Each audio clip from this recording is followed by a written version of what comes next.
Across the U.S. and beyond, unfair and oppressive practices try to break the human spirit and cause us to live in fear.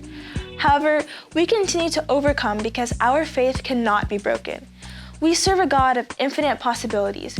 We serve a God who equips people with divine inspiration and strength to stand up to the darkness and help us all walk in light.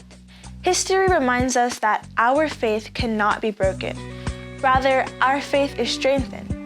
Many Black leaders, activists, public servants, creatives, intellectuals, inventors, and the like have fought for change and influenced our country to truly live in the ideals of freedom and liberty. And through it all, our faith is not broken. Our hope is alive. Our God leads us on.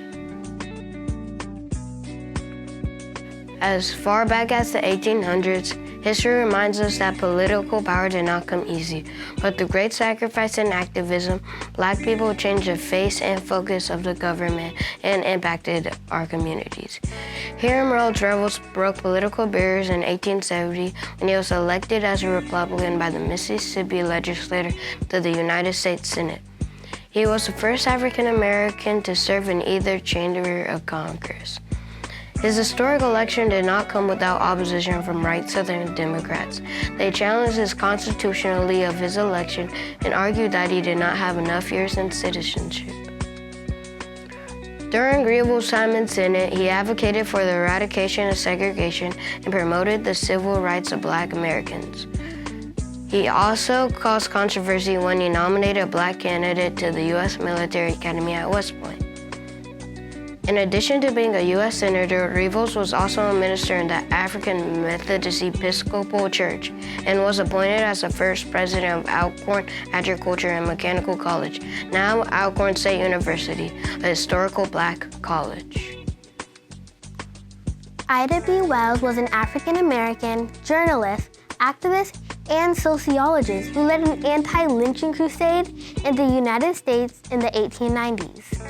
Wells dedicated her career to combating prejudice and violence and advocating for African American equality, especially that of women. Throughout the 1890s, Wells documented lynching of African Americans in the United States in articles and through pamphlets. She discredited the myth that all Black lynching victims were guilty of crime. Wells also exposed the brutality of lynching and argued that whites used lynching to terrorize African Americans because they were threatened by the loss of power. She aimed to demonstrate the truth about this violence and advocated for it to stop. 89 years after her death, she was honored in 2020 with a Pulitzer Prize special citation for her outstanding and courageous report on the horrific and vicious violence against African Americans during the era of lynching. A. Philip Randolph was a civil rights leader and trade union leader. He worked for decades for equality for African Americans and labor unions in the U.S. military. Randolph co-founded the Messenger magazine and argued that there should be more positions for African Americans in the war industry and in the armed forces. He also built the first successful African American labor union after organizing the Brotherhood of Sleeping Car Porters to improve the working conditions and treatment of Black railroad porters employed by the Pullman Company. Randolph fought discrimination and segregation throughout his career, and his work placed pressure on two U.S. presidents. President Franklin Roosevelt created the Fair Employment Practices Committee, barring discrimination in defense, industries, and federal departments. Additionally, President Harry Truman banned segregation in the armed forces after Randolph founded the League for Nonviolent Civil Disobedience Against the Military Segregation. Before retiring, Randolph was also a director of the Civil Rights March on Washington in August 1963. Barbara Jordan was a U.S. lawyer, educator, and politician. In 1966, she ran for a seat in the Texas State Senate and won the election. She was the first African-American woman in the Texas State Senate and the first African-American member of that legislative body since 1883. Jordan remained in the Texas Senate until she was elected to the U.S. House of Representatives in 1972.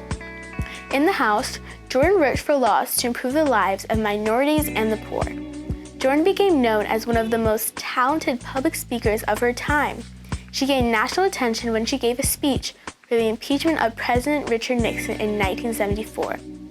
She also delivered the main address at the 1976 Democratic National Convention. Jordan left Congress in 1979. She taught at the University of Texas at Austin and remained influential in political affairs. In the 1990s, she served as an advisor on ethics and government for Texas Governor Ann Richards. She also chaired the U.S. Commission on Immigration Reform. Black history reminds us that our faith cannot be broken and our hope is alive. Nelson Mandela spent 30 years in prison for fighting against apartheid in South Africa. Mandela wanted equal rights for South Africa's black people. Although blacks made up most of the country's population, whites controlled the government, and blacks had a few rights under apartheid. After joining the African National Congress, the ANC, he helped the ANC to create a secret military force. His work got him in trouble with the South Africa's government, and in 1964, Mandela and the other ANC leaders were sentenced to a life in prison. Mandela became famous during his years in prison. Many South Africans worked to free him, and international groups in other countries also supported Mandela's cause. In 1990, South Africa's President F.W. de Klerk finally freed Mandela. After prison, Mandela became the president of the ANC, and he and de Klerk worked together to end apartheid. In 1994, South Africans of all races voted in the country's first fully democratic election, and Mandela was elected president of the country. Stacey Abrams is an American politician, lawyer, businesswoman, and writer. Abrams began her career as a tax lawyer in Atlanta. In 2002, when she was just 29 years old, Abrams became Atlanta's deputy city attorney. In 2006, Abrams was elected to the Georgia House of Representatives. And in 2011, she was the first black minority leader in the House. While in office, Abrams began the New Georgia Project. The project worked to register voters, particularly young people and people of color. In 2018, she was the first black woman to become the Democratic nominee for governor of Georgia.